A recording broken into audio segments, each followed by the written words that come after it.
শাশুড়ি খুব খারাপ, মাসে 2-3 বার যাওয়া আসা করে। আমি কইলাম আমার শ্বশুর শাশুড়ি খুব ভালো, সে 5-6 মাস আগে আসছিল, আর যায় নাই। আমি যাই শ্বশুর শাশুড়ি কইলাম আপনারা বাড়ি যাইবেন কবে? কইল নাতি নাতির মুখ না দেখে যাবো না।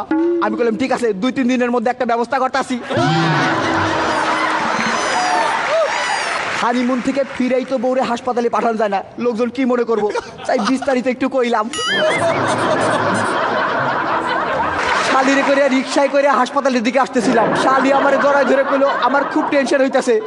আমি আরো শক্ত করে জড়াই ধরলাম, আমার টেনশন তো বেশি।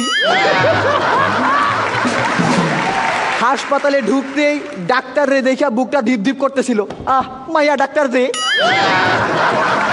ডাক্তার আপা আমারে কইলো বাচ্চা হইতে দেরি হইব। আমি কইলাম এত ডাক্তার থাকতে দেরি হইব কেন?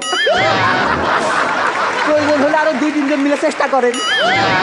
টেনশনে কাঁপতেছিল আমার হাত, নড়তে লাগলো আমার চোখ, গরম হয়ে উঠলো মাথা। আমি দোয়া করলাম যে বাচ্চা জানি দেখতে আমার মতো হয়, দুষ্টুর প্রতিবেশীর তো অভাব নাই। এমন সময় নার্স আইসা কইলো আপনার একটা ছেলে সন্তান হয়েছে। আমি কইলাম এত চেষ্টার পরে একটা? দাঁড়ান বউরে খবরটা দিয়ে আসতেছি।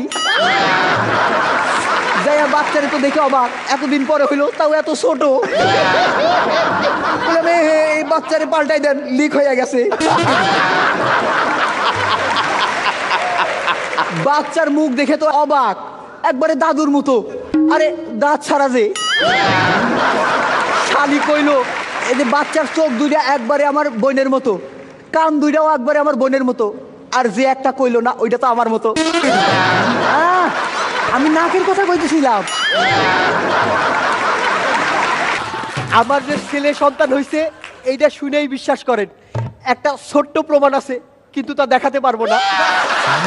আরে ছবিটা যে নিয়ে আসি নাই। শ্বশুর শাশুড়ি কইলো একটা ভালো ছেলে খুঁজতেছি, ছোট মেয়েটার এবার বিয়ে দিয়ে দিব। আমি কইলাম আরেকটা ভালো ছেলে খুঁজেন, আমার দ্বারাও দিয়ে দিব।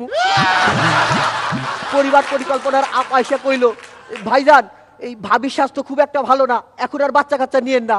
আমি কইলাম তা ঠিক আছে, কিন্তু যাদের স্বাস্থ্য ভালো তারা তো আর শুনবো না। বলে শোনেন 2 বাচ্চার মধ্যে দূরত্ব রাখা দরকার। আমি কইলাম ঠিক আছে, বাচ্চা আরেকটা হইলে 2টারে 2 জায়গায় পাঠাই দেবো।